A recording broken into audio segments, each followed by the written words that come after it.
Se você quer saber como tirar mais de 800 pontos em matemática, fica aqui que eu vou ensinar para você agora. Seja muito bem-vindo ao canal Gabarita Veste, meu nome é Ítalo de Moraes, eu tirei mais de 825 pontos no Enem e tô aqui para te ajudar, alunos que querem realmente ter alto desempenho no Enem. É bem verdade que matemática é uma das principais dificuldades dos alunos brasileiros, isso acontece por diversos motivos, como uma base um pouco fraca, às vezes é a didática de alguns professores e acaba trazendo trauma para certos alunos. Mas eu estou aqui para te ajudar a reverter esses problemas e para que você consiga alcançar os 800 mais pontos em matemática. Como você já deve saber, matemática é de extrema importância para o Enem, são 45 questões só de matemática, exclusivamente dela, e além disso, matemática é a área das objetivas que dá maior pontuação. Até hoje, em todas as edições do Enem, matemática foi aquela que deu a maior pontuação. Se você não sabe, as áreas do Enem têm pontuações diferentes devido à teoria de resposta ao item. Nessa teoria de resposta ao item, há diferenças de pontuações entre cada uma das questões. E entre as áreas do Enem, por exemplo, ciência da natureza e matemática, também há diferença nessa pontuação. Em relação às áreas do Enem, aquelas que são mais difíceis, elas geram mais pontos. E por o pessoal, assim como eu falei, a maioria dos estudantes brasileiros ter essa dificuldade em matemática, matemática acaba sendo aquela mais difícil, a área mais difícil. Então, por isso, ela vai ter mais pontos, ela vai valer mais pontos. Agora, quando a gente fala da teoria de resposta ao item, especificamente dentro de cada área, considerando as questões agora de uma mesma área, você vai ter meio que o processo contrário. Na teoria de resposta ao item, para cada questão, especificamente dentro de uma área, você vai ter que acertar primeiro as questões mais fáceis, porque as questões mais fáceis vão valer mais pontos. Porque a ideia é a seguinte, é você acertar primeiro aquilo que você tem maior probabilidade de acertar, ou seja, aquilo que é mais fácil, antes de você acertar as questões mais difíceis, porque assim você vai ter uma coerência de acertos, o sistema vai entender que você provavelmente não chutou, ou seja, você vai ter acertado as questões por realmente ter lido a questão, ter feito os cálculos direitinho. Vamos pensar da seguinte forma, supondo que você tenha acertado umas 10 questões difíceis de matemática no Enem, e supondo que você tenha acertado apenas 3 das questões fáceis. Se você for olhar, isso aí não vai fazer muito sentido, porque como que o aluno que consegue acertar 10 questões mais difíceis vai errar a maioria das questões fáceis, a ponto de acertar somente 3 questões fáceis? Então, o que provavelmente aconteceu? Você provavelmente chutou, é claro que isso não é a regra, mas se a gente for olhar nas possibilidades, é muito provável que você tenha chutado a maioria dessas questões, porque não faz sentido você acertar tantas questões difíceis assim e errar tantas questões fáceis. Dessa forma, quando você for fazer o Enem, quando você for fazer um simulado do Enem, você tem que priorizar as questões fáceis primeiro. Aqui já vai uma dica muito importante para você, você não pode seguir uma sequência assim, linear de resolver as suas questões. Você necessariamente, quando encontrar lá no início da sua prova uma questão mais difícil, você tem que pular essa questão, porque você pulando essa questão, você vai economizar tempo para ver primeiro as questões fáceis e dar uma atenção maior a elas para você acertar essas questões primeiro e lá no final, quando você receber a sua nota pela teoria de resposta ao item, você vai ter uma coerência e uma nota muito maior. E falando da quantidade de questões, tendo coerência para você conseguir mais de 800 pontos no Enem, em matemática, você precisa acertar uma média de 25 questões. Você acertando entre 25 e 30 questões, é quase certeza que você vai tirar mais de 800 pontos. Você só não vai conseguir se você não seguir essa estratégia, essa dica que eu estou dando aqui para você. De você primeiro fazer as questões fáceis para você acertar essas questões. Olha, agora eu vou mostrar aqui para você um exemplo dentro da prova aqui do Enem 2022 de matemática, para você ter uma noção muito melhor de como isso funciona. Olha só, aqui a gente está na prova do dia 2 do Enem 2022. Olha, você vai bater o olho nessa questão e vai ver que é uma questão que tem um texto um pouco maior. E você vai ver aqui, ó, que tem falando de salários mensais. Aí você vê aqui, olha, proporcionar aumento salarial diferenciado, né, que não ultrapasse 12 mil. Você vai meio que fazendo uma leitura dinâmica aqui, né? A universidade estabeleceu um aumento salarial de 25%. Aí aqui, lendo assim, de maneira rápida, que nem eu li para você. Eu não entendi ainda 100% da questão, mas lendo de uma maneira rápida, você já consegue perceber o quê? Que provavelmente essa aqui é uma questão de porcentagem. Questões de porcentagem normalmente são questões ou intermediárias ou fáceis. Devido assim a essa maior quantidade de dados, provavelmente essa questão vai ser intermediária. Pode chegar a ser fácil sim, mas ela vai ser uma questão intermediária. Você já pode fazer essa questão de início pode fazer, porque ela não vai ser uma questão tão difícil assim, beleza? Aí você vai para a próxima questão. Você já olha aqui, ó, que é uma questão com texto menor. Você olha que tem os dados aqui de volume, de tempo, e que provavelmente, olha, se olhando essa pergunta, perguntando em mililitro, quantidade de inseticida liberado, a gente vê aqui que não é também uma questão difícil.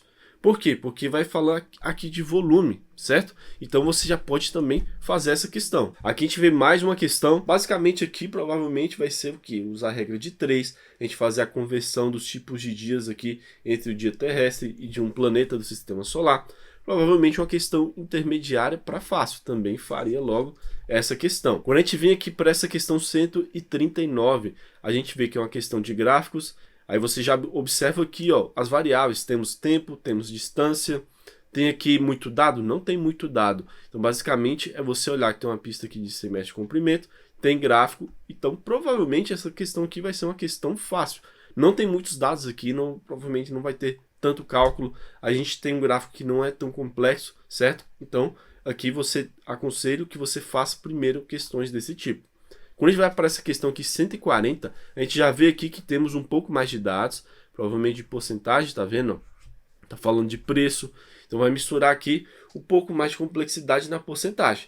De cara, se você quiser até pular essa questão, você pode até pular. Mas se você já estiver bem afiado em matemática, você já pode tentar fazer assim, que provavelmente de primeira você vai conseguir fazer. Se você ler rapidamente aqui o texto, você vai ver que não é uma questão também tão difícil, que ela não envolve, por exemplo, várias sequências diferentes. Aqui você só tem uma sequência, então é uma questão relativamente fácil. Quando a gente vai para a questão aqui 142, você já vê aqui que tem um pouco mais de complexidade aplicada. Olha só, a gente tem diversos modelos para serem comparados.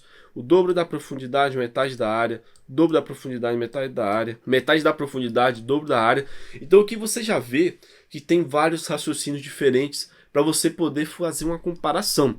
Dessa forma, essa questão 142 aqui, ó, eu já aconselharia que você deixasse um pouco para depois, porque você vai precisar fazer um pouco mais de cálculo, certo? Aqui na questão 143 a gente tem gráficos.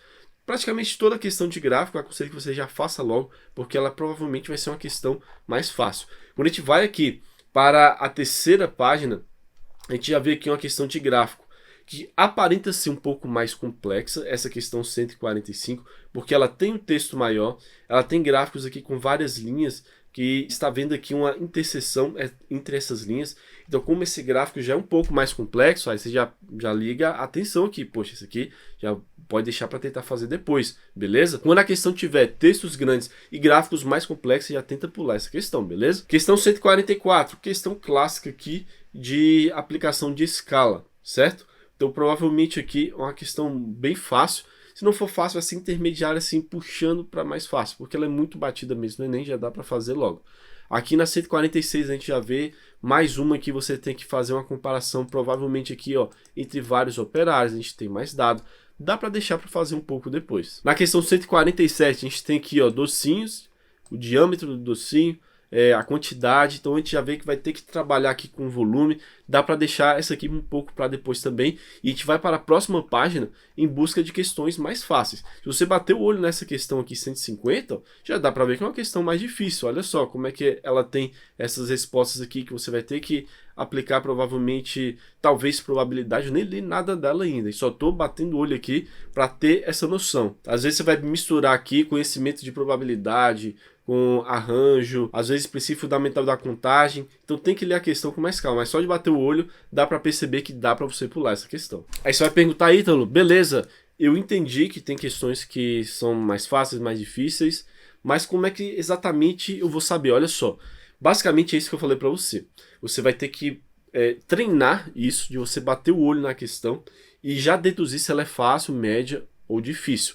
É claro que nem sempre você vai conseguir saber 100% a dificuldade dessa questão, mas na maioria das vezes você vai acertar a dificuldade. Por quê? Porque quando você aplica estratégia de prova que realmente funciona, quando você começa a criar o hábito de fazer vários simulados, e em todos esses simulados você começar a fazer essa seleção das questões mais fáceis, você vai ficando cada vez mais rápido nesse processo de selecionar questões e de também saber o nível de dificuldade delas. Então esses são os principais pontos que você tem que ter atenção para você conseguir tirar mais de 800 pontos no Enem.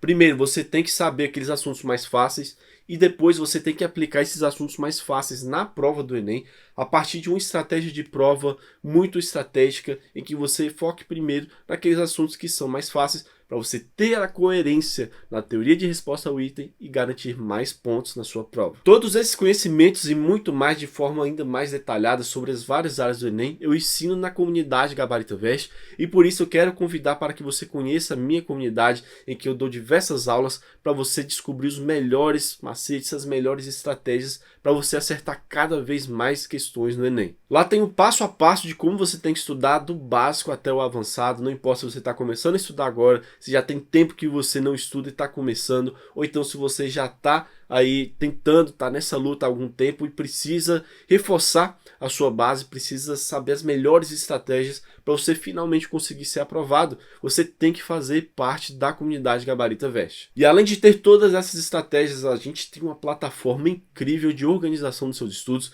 que você vai ter acesso a um cronograma em que você vai saber exatamente o que estudar primeiro, exatamente quais assuntos são mais importantes de serem estudados. Você também vai ter uma agenda para você agendar tudo que você tem que fazer, suas revisões. E é claro, na parte das aulas da comunidade Gabarito Veste, eu vou ensinar tudo para você. Você vai colocar em prática durante o seu dia de estudos e também vai utilizar essa plataforma para colocar tudo em prática. E assim seu estudo vai render muito mais, a sua organização vai ser realmente eficiente e você vai conseguir o seu sonho da aprovação. Vou deixar o link da descrição, não deixe de ir lá, de conhecer como é que funciona a Gabarito Veste, para você não perder a oportunidade de aumentar os seus acertos de uma maneira muito rápida e incrível. Se você gostou das dicas que eu dei aqui para você, deixe o seu like nesse vídeo. Se você não é inscrito ainda, inscreva-se agora e ative o sininho para você receber as notificações, porque cada vídeo que eu coloco aqui nesse canal é especialmente selecionado para que você consiga aplicar na sua rotina de estudos e consiga potencializar ainda mais a sua capacidade de acertos. Não deixe de comentar o que você achou desse vídeo e aquilo que você quer ver nos próximos vídeos.